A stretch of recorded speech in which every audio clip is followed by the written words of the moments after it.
Hi ನಮಸ್ತೆ, welcome back to our channel. ಇವತ್ತು ಬಂದು ಈ ವಿಡಿಯೋದಲ್ಲಿ ಇವಾಗ ನೀವು ಇದು ಜಾಯಿನ್ ಮಾಡ್ತೀರಲ್ವ, ಆರ್ಮ್ ಹತ್ರ ಜಾಯಿನ್ ಮಾಡಿದಾಗ ಸಮ್ಟೈಮ್ಸ್ ಏನಾಗುತ್ತೆ ಅಂತಂದರೆ ಪರ್ಫೆಕ್ಟಾಗಿ ಬರೋಲ್ಲ, ಹೆಚ್ಚು ಕಮ್ಮಿ ಬರುತ್ತೆ. ಇವಾಗ ಬ್ಲೌಸ್ ನಾನು ತೋರಿಸ್ತೀನಿ, ಅದನ್ನು ಹೆಂಗೆ ಸರಿ ಮಾಡಬೇಕು ಅಂತ ಹೇಳ್ತೀನಿ. ನೋಡಿ, ಈ ಥರ ಬರೋಲ್ಲ ಸಮ್ಟೈಮ್ಸು, ಇದೇ ಥರ ನೋಡಿ ಒಂದೇ ಜಾಯಿನ್ ಆಗೋಲ್ಲ. ಅದು ಏನು ರೀಸನ್ ಅಂತ ನಾನು ಹೇಳ್ತೀನಿ. ಹಾಗೆ ಅದನ್ನು ಯಾವ ಥರ ಸರಿ ಮಾಡಬೇಕು, ಇಫ್ ಇನ್ ಕೇಸ್ ನೀವು ಬ್ಲೌಸ್ ಸ್ಟಿಚ್ ಮಾಡ್ತಿದ್ದೀರ ಅಂದಾಗ ಈ ಥರ ಈ ಆರ್ಮ್ ಬಂದು ಕರೆಕ್ಟಾಗಿ ಹೆಂಗೆ ಸರಿ ಮಾಡಬೇಕು ಅಂತ ನಾನು ಹೇಳ್ತೀನಿ. ಹೆಚ್ಚು ಕಮ್ಮಿ ಸಮ್ಟೈಮ್ಸ್ ಇಷ್ಟೆಲ್ಲ ಡಿಸ್ಟೆನ್ಸ್ ಬಂದುಬಿಡುತ್ತೆ. ಒಂದು ಸ್ವಲ್ಪ ಡಿಸ್ಟೆನ್ಸ್ ಬಂದರೆ ಏನೂ ಪ್ರಾಬ್ಲಮ್ ಆಗೋಲ್ಲ ಇದರಲ್ಲಿ. ಬಟ್ ಆದರೂ ನೀವು ಪರ್ಫೆಕ್ಟಾಗಿ ಮಾಡಬೇಕು ಅನ್ನೋದಾದರೆ ನಾನು ಹೇಳೋ ಟಿಪ್ಸ್ನ ಯೂಸ್ ಮಾಡ್ಕೊಳ್ಳಿ, ಪರ್ಫೆಕ್ಟಾಗಿ ಬರುತ್ತೆ. ಇವಾಗ ನೋಡಿ, ನಾನು ಸ್ಟಿಚ್ ಮಾಡ್ತಿರೋ ಬ್ಲೌಸಲ್ಲಿ ಬಂದು ನೀವು ನೋಡೋದಾದರೆ ನೋಡಿ, ಇಲ್ಲಿ ನಾನು ತೋರಿಸ್ತಾ ಇದ್ದೀನಿ ನೋಡಿ, ಎಷ್ಟು ಡಿಸ್ಟೆನ್ಸ್ ಬರ್ತಾಯಿದೆ ನೋಡಿ. ಇಲ್ಲಿದೆ, ಇಲ್ಲೊಂದಿದೆ, ಇಲ್ಲೊಂದಿದೆ. ಈಗ ಹೊಲಿಬೇಕು ಅಂದ್ಕೊತಾ ಇದ್ದೀನಿ, ಬಟ್ ಅಷ್ಟು ಗ್ಯಾಪ್ ಬರ್ತಾಯಿದೆ ನನಗೆ ಇವಾಗ ಬ್ಲೌಸಲ್ಲಿ. ನೋಡಿ, ಆರ್ಮ್ ನೋಡಿ ಹೇಗೆ ಆಲ್ಮೋಸ್ಟ್ ಒಂದು 1/4 ಇಂಚಷ್ಟು ಬರ್ತಾಯಿದೆ.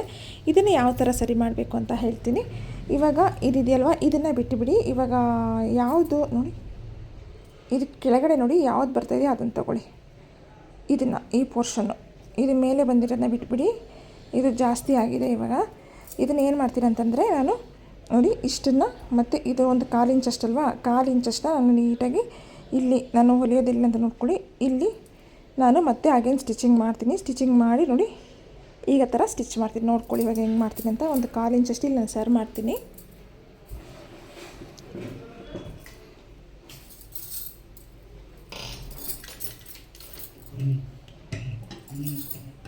ನಾನು ತೊಗೊತೀನಿ ಆಚೆ. ಇದು ನನಗೆ ಡಿಸ್ಟೆನ್ಸ್ ಬರ್ತಾ ಇರೋದು ಇಷ್ಟಷ್ಟೇ. ಕರೆಕ್ಟಾಗಿ ತೊಗೊಂಡಾಗ ನೋಡಿ ಇಷ್ಟು ಡಿಸ್ಟೆನ್ಸ್ ಬರ್ತಾಯಿದೆ. ಅದನ್ನು ನೀವು ಕರೆಕ್ಟಾಗಿ ಸರಿ ಮಾಡೋದಾದರೆ ನೋಡಿ, ಇಲ್ಲಿ ಕಮ್ಮಿ ಇದ್ಬಿಟ್ಟಿದ್ರೆ ಆ ಥರ ಆಗುತ್ತೆ.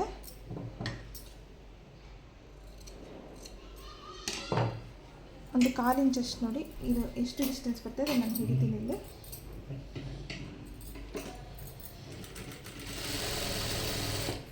ಹಿಂಗೆ ಬಂದು ಇಲ್ಲೇ ಮಾಡಿಕೊಂಡ್ರೆ ಸಾಕು ನೀವು.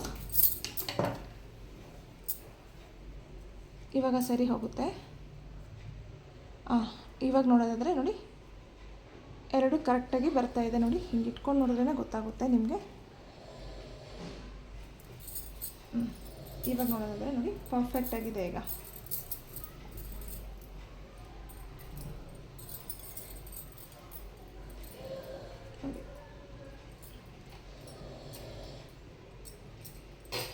ನೋಡ್ಕೊಳ್ಳಿ ನೀವು ಅಷ್ಟೇ.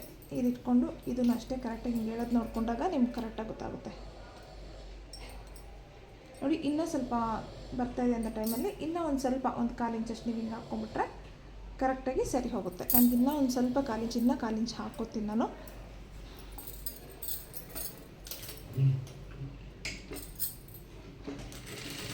ಇಲ್ಲಿ ಬೇಕಾಗಿರೋದು ಇಷ್ಟು. ಬಟ್ ಆ ಥರ ಡಿಸ್ಟೆನ್ಸ್ ಬಂದರೆ ಏನು ನೋ ಪ್ರಾಬ್ಲಮ್, ಏನು ಪರವಾಗಿಲ್ಲ ನಮಗೆ. ಅಷ್ಟೇ ಒಂದು 1/4 ಇಂಚಷ್ಟು ಸರಿ ಮಾಡ್ಕೊಬೋದು. ಇಷ್ಟೇ ಟೆಕ್ನಿಕ್ ಇದಕ್ಕೆ. ಯಾವುದು ಕೆಳಗಡೆ ಬರ್ತಾ ಇದೆಯೋ ಅದರಲ್ಲಿ ನಾವು ಸ್ವಲ್ಪ ಹಿಡಿದ್ರೆ ಆಯಿತು, ಸರಿ ಹೋಗುತ್ತೆ. ಈಗ ಪರ್ಫೆಕ್ಟ್ ಆಗಿದೆ ಇದೀಗ, ಇಲ್ವಾ? ಜಸ್ಟ್ ಲೈಕ್ ನೀವು ಇದನ್ನು ತೆಗೆದು ಹಿಂಗೆ ಮಾಡಿಕೊಂಡು ಕೂಡ ನೀವು ಸ್ಟಿಚ್ ಮಾಡ್ಬೋದು, ಏನು ಪ್ರಾಬ್ಲಮ್ ಇಲ್ಲ. ನೋಡಿ, ಇದು ಸ್ವಲ್ಪ ಲೈಟಾಗಿ ಈ ಥರ ರಿಂಕಲ್ಸ್ ಥರ ಕೊಟ್ಟು ಕೂಡ ಸ್ಟಿಚಿಂಗ್ ಮಾಡ್ಬೋದು. ಐ ಹೋಪ್ ನನ್ನ ಈ ಒಂದು ವಿಡಿಯೋ ನಿಮಗೆ ಇಷ್ಟ ಆಗಿದೆ ಅಂದ್ಕೊತೀನಿ. ಸ್ಟಿಚಿಂಗ್ ಆದಮೇಲೆ ತೋರಿಸ್ತೀನಿ ಇದು ಯಾವ ಥರ ಬಂದಿದೆ ಪರ್ಫೆಕ್ಟಾಗಿ ಅಂತ. Thank you so much for watching.